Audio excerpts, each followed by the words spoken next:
Syro Malabar സഭയ്ക്ക് പുതിയ ഇടയൻ. Mar Raphael Thattil major arch ബിഷപ്പായി ചുമതലയേറ്റെടുത്തു.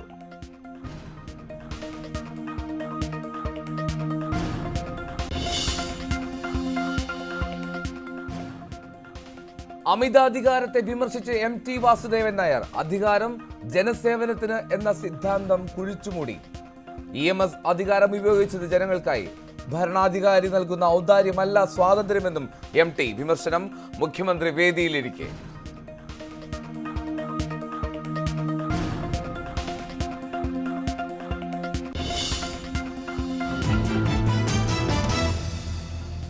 കൈവെട്ട് case പ്രതി സവാദ് ഒളിവിൽ കഴിഞ്ഞത് കൃത്യമായ ആസൂത്രണത്തോടെ.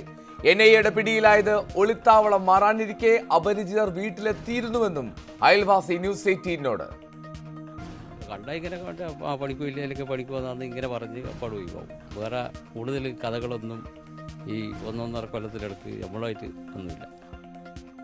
ഒളിവിൽ കഴിഞ്ഞത് പാർട്ടി ഗ്രാമത്തിൽ എന്ന ആരോപണം തള്ളി CPM പ്രാദേശിക നേതൃത്വം. കണ്ണൂർ മണ്ഡലത്തിൽ വ്യത്യസ്തമായ പാർട്ടിക്ക് സ്വാധീനമുള്ള മേഖലകളുണ്ട്. പക്ഷേ ഇവിടെ ലീഗിന് ഭൂരിപക്ഷമുള്ള പ്രദേശമാണ്. പോലീസ് പല ഘട്ടങ്ങളിലും അതിരുവിട്ട നടപടികൾ ഇപ്പോൾ മാത്രമല്ല നേരത്തെ ഉണ്ടായിട്ടില്ല. ഇത്തരം കാര്യങ്ങളിൽ പരമാവധി സംയമനം പാലിക്കേണ്ട ഉത്തരവാദിത്വം അധികാര ഏജൻസികൾക്കുണ്ട്. അത് ഇനി മുഖ്യമന്ത്രി തന്നെ പറഞ്ഞല്ലോ, നിങ്ങൾക്ക് എന്തെങ്കിലും അഭിപ്രായ വ്യത്യാസം ഉണ്ടെങ്കിൽ പരിശോധിക്കപ്പെടണമെങ്കിൽ അതെല്ലാം പരിശോധിക്കാം. പോലീസിനെ വിമർശിച്ച് മന്ത്രി K രാജൻ. പോലീസ് നടപടികൾ പലപ്പോഴും അതിരുവിടുന്നു. ലീഗിനെ ക്ഷണിക്കുന്നത് പരിഗണനയിൽ ഇല്ല. ഗവർണറുടേത് സർക്കാരിനെ തകർക്കാനുള്ള ഗൂഢാലോചന. കേരളത്തിലെത്തുന്ന പ്രധാനമന്ത്രിയും മന്ത്രിമാരും സംസ്ഥാന വിഹിതം കൂടി തന്നിട്ട് പോകണം. മന്ത്രിയുടെ പ്രതികരണം ന്യൂസ് 18 Q18. പിണറായി വിജയൻ നടപ്പാക്കുന്നത് സ്റ്റാലിനിസ്റ്റ് നയമെന്ന് പ്രതിപക്ഷ നേതാവ്. പോലീസിനെ ഉപയോഗിച്ച് ഭരണകൂട ഭീകരത നടപ്പാക്കുന്നു. വ്യാജ സർട്ടിഫിക്കറ്റ് ആരോപണത്തിൽ MV ഗോവിന്ദനെ വെല്ലുവിളിച്ച് സതീശൻ.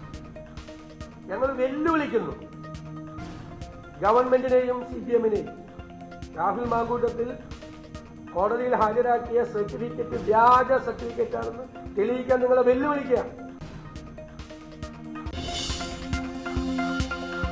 അയോധ്യ പ്രതിഷ്ഠയിൽ നിന്ന് വിട്ടുനിൽക്കാനുള്ള തീരുമാനത്തിൽ കോൺഗ്രസിൽ ഭിന്നത.